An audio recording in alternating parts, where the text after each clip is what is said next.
One thing that's been brought to my attention recently with the whole 23rd of September thing that's going on was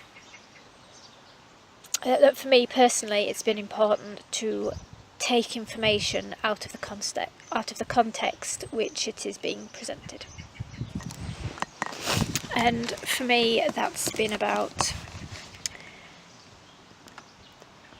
I initially went through it when I was separating the idea of angels from Christianity, because for me, if I believed in angels, then that must mean that all of it's like Christianity had claimed angels as their own, and for there to be angels, then it had to exist within the ethos that was, is that the right word, ethos? Within the world that was Christianity, and I realised that angels, as a species or a race, exist in their own right. And their existence is separate and not reliant on the Christianity and the whole belief system and all that. And I realised that this whole 23rd of September thing is just the same. So I've been working to separate the whole, from how I've decided to process it, is to remove the whole passage of the Revelation from the Bible as simply being one person's prophetic vision, however it came about, made into a story which was then put into the Bible, but it was made into a story that suited the times so people could understand it. So as far as I'm understanding it, the Bible hasn't actually happened yet. Just removing this one particular verse. But the whole Mary and Jesus thing, for me, it's, I'm looking at them as personifications made into a story so people could understand them and that it hadn't happened yet. That's how it's really helping me to be able to separate information from the container that they're being presented in, and to pull information out from larger systems. And actually, even whether it's going to happen or if anything's going to happen or not, just for that, to learn that process is, I think it's going to be really, beneficial, because my paths at the moment, they're crossing between so many different belief systems and different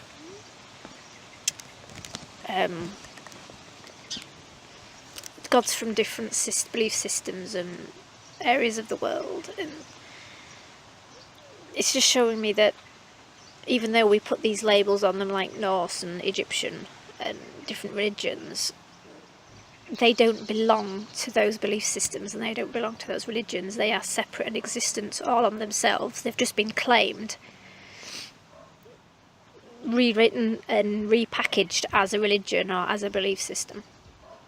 But in the energies, they're all of the universe rather than of those concepts and religions. That's one of the big things that I've realised this week, and for me it feels really important to realise that, because I'm restricting myself if I just see them as being part of the religion and that's it. That's a big thing that I've realised this week. So for me, yeah, things are finally starting to physically manifest in a way that's tangible, and I realise that the way that these big plans will be manifesting is through us. It's not going to manifest in reality in this around. It's going to manifest from the inside and project outwards. That's why the self, the spirit, is here to start with, because they act as those doorways. And that's where this higher dimensional, whatever you want to call it, reality, consciousness, dimension, that's where they're going to come from. I only realised that a few days ago, and I realised that the whole here and there was a part of my perspective that needed to be changed. And I realised that there is no here and there, because the two spaces exist in such a way that you can't separate them by any definable means. But even saying that, it seems in contrary to what it is I'm saying, but that's what I've realised. There is no here, there is no... The space just can't be described in any way like that. And even here, that doesn't exist either. They exist in ways that can't even ascribe to those concepts of here and there. And one space, even that isn't right either. I can understand it up here, but obviously I can't bring it here. It's just, the closest thing I can say is that there is no here, there is no there. There is no here and there. There is no there, and there is no one space, because it doesn't exist in a space.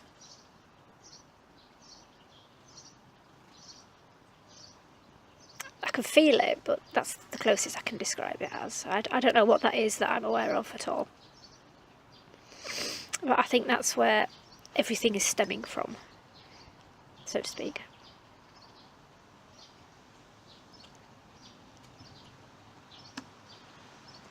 And I've just noticed that now.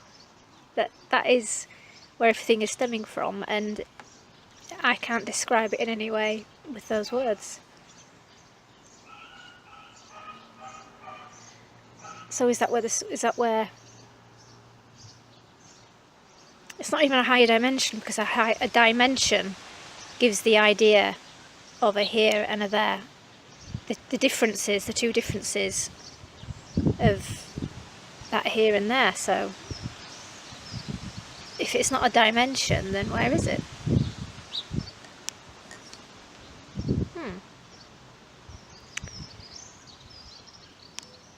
What comes to mind is like a zero dimension. What follows on from that is the 0 point, some sort of, I don't know if I'd say source, but some sort of infinity dot where it all started, or where it all exists to start with. I'm not sure. But I'm aware of it now, and I can feel / see it in some way. I might look into that at some point. I've just got one more thing I need to look into first, though. I might ponder that later. I might do it on film. I don't know. Okay, this is just occurring to me now that this isn't spirituality anymore. It's gone beyond religion. It's gone beyond belief systems. It's gone beyond the concept of what spirituality is. It's beyond the concept of being spiritual. It's something else. It's not being. It's something beyond that. I don't have a word for it. It's not me being spiritual. It's not. It's something. I've been aware of this thing before, and when I've been going through my essence, my chakras, all my subtle bodies, my physical body, mental, emotional, consciousness, awareness, spirit, soul, I've always known that there's been something else, that another aspect to it all that I just knew it was there, and there's that something. It's not just the physical and spiritual duality, there's something else, and I don't know what it is. There's something else. I can feel it. It's like a third side of it. It's like on a coin, you get the two sides, physical, spiritual, but you also get is the rim. That's a surface all on itself. Maybe that's probably a good analogy for it, actually. It's like the third surface of a coin, which people don't really think about. But yeah, I think that's probably a good way to put it. I just don't have a word for it. It's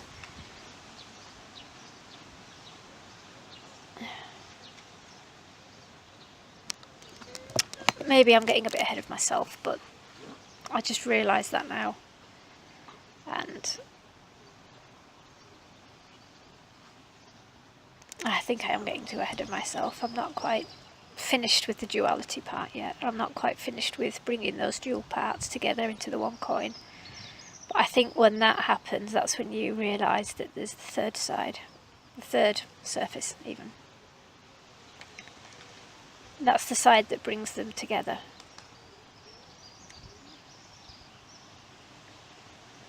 Yeah, that's the side that brings them together. That actually makes sense. It's like we say that the spiritual, we are spiritual beings having a physical experience. Well, what if we're something else having a physical and spiritual experience, and the spiritual and the physical is just what this reality is, and we're actually something completely different? I've come across that before, but I never wrote it down before because it seemed a bit too far ahead even for me then. But why not?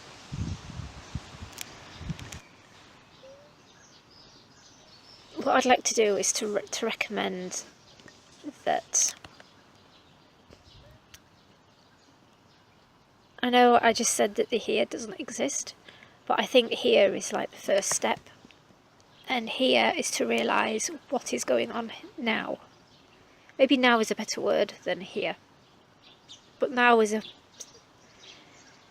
place in time, and that's a space in itself, so I don't even know if now would work. But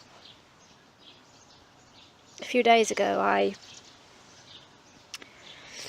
sat down and I closed my eyes and I just reiterated to myself. Oh.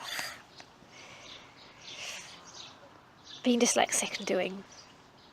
I thought videos would be easier because I wouldn't have to type, but obviously not. I just sat down and sort of said to myself, right, I need to work out what processes are still happening for me, what's still influencing me, and work out where I am. And I fully recommend doing that. It really worked for me, and it could be something that is currently with the energies and whatever. I don't know. I say the energies, but I don't know. It feels like it's moving away from that now. The current time is... It's a good time to do that. To see what is influencing here now. What is influencing... Never mind here and now. What is influencing what is still happening. And see whereabouts you are. Because I realise that the whole idea of a spiritual awakening seems to stick. And it can seem like you're in a constant spiritual awakening. I haven't been spiritual. I finished my spiritual awakening years ago, and I just didn't know what came after that. And I've been told, you're not awakening anymore, you're already done with that. There's something else now. There's something else for you now. But I thought, well, what could be after that? But for me, I looked into what was going on with me, and the whole twin flame process is just that. It is a process going on in the background. It doesn't need attention. It's like having a clock on the mantelpiece. You don't open the clock and sit there and look at all the cogs going round. You just look at the clock face. You don't look at the cogs. So I figured, well, if the twin flame process is just those cogs inside the clock, then what's the clock face, which is what you use a clock for. You look at the clock face to tell the time. So what is it I should be looking at? I haven't quite figured that part out yet. But I realise that the process is just that. It's a process, it's a mechanism, it's a machine to keep things moving. And the twin flame process is just that. It's a process that goes on, and it's not something that needs to be constantly glared at or stared at and watched as the cogs go around. It's something else where the focus should be, which is what that machine is bringing along. This next bit is personal for me. I'm not saying that anybody else is going everyone else has their own stages and the way they go through things. Personally for me, my spiritual awakening finished years ago. When I closed my eyes and said, if my spiritual awakening is already over, what stage am I at now? What is going on for me now? And the word I had was resurrection, and that totally matches with my activations and my clicking on of the various aspects of myself coming back online. Though I've got a feeling it's going to mean something a lot bigger than that. These are just like the initial turning on of the rest of the machine, so to speak. But I realised then that the whole twin flame process it's not as forefront and important, it's not the be all and it's not the end all, it's not the thing that's happening, it's just the process that's happening in the background that's turning the whole machine. And something else is going on that's more important than that. I'm not saying it's not important, but it's not the whole thing.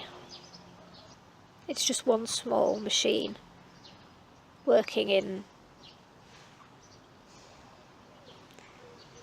It's almost... what's the word? Oh, I can't think of the word now. Like a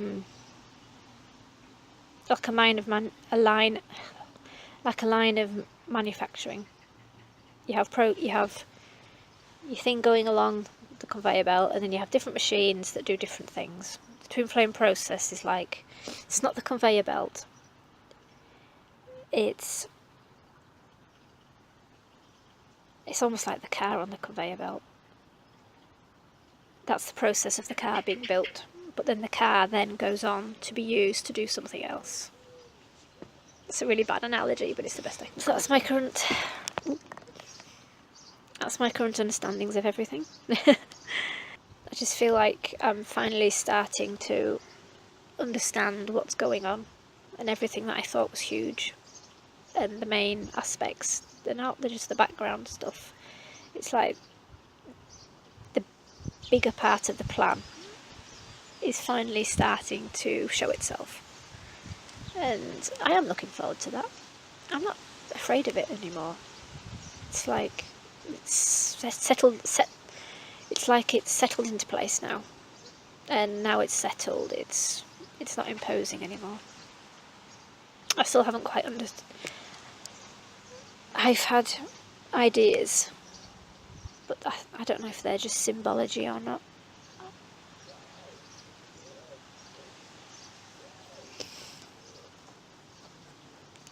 We'll see what comes along anyway.